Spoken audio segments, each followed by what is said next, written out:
Reality हीच आहे की मी काय सध्या ज्यावेळीपासून एप्रिल 2021 पासून प्रिपरेशन करताना फुल टाइम मी युपीएससीची प्रिपरेशन करतोय. दिल्ली किंवा पुण्यामध्ये राहून युपीएससीची प्रिपरेशन केलेली आहे.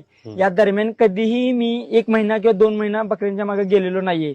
जे सोशल मीडियावर व्हायरल होत आहेत असे टीव्ही न्यूज वाल्यांनी काय केलं की टीआरपी साठी मी जे काही चांगलं बोललोय ते बाजूला ठेवलंय. म्हणजे टीआरपी वाढवायला कंटेंट पाहिजे ते खूप फेमस करून सोडलाय.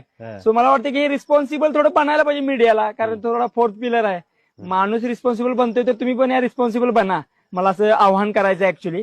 आणि मी ऍक्च्युली फुल टाइम युपीएससीचं प्रिपरेशन केलेलं आहे दिल्ली किंवा पुण्यामध्ये राहूनच. आणि मी सध्या ऍक्च्युली वडिलांची थोडी तब्येत खराब झाली होती, डायलिसिस करायचं ठरलं, डायलिसिस करायचा घरात निर्णय चालू होता.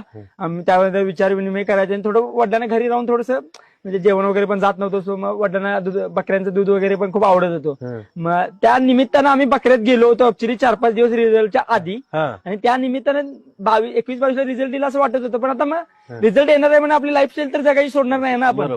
सो मग आम्ही ऍक्च्युली गेल्यानंतर रिझल्ट आला ऍक्च्युली. मग त्यानंतर ते थोडे व्हायरल झालेले आहेत व्हिडिओ.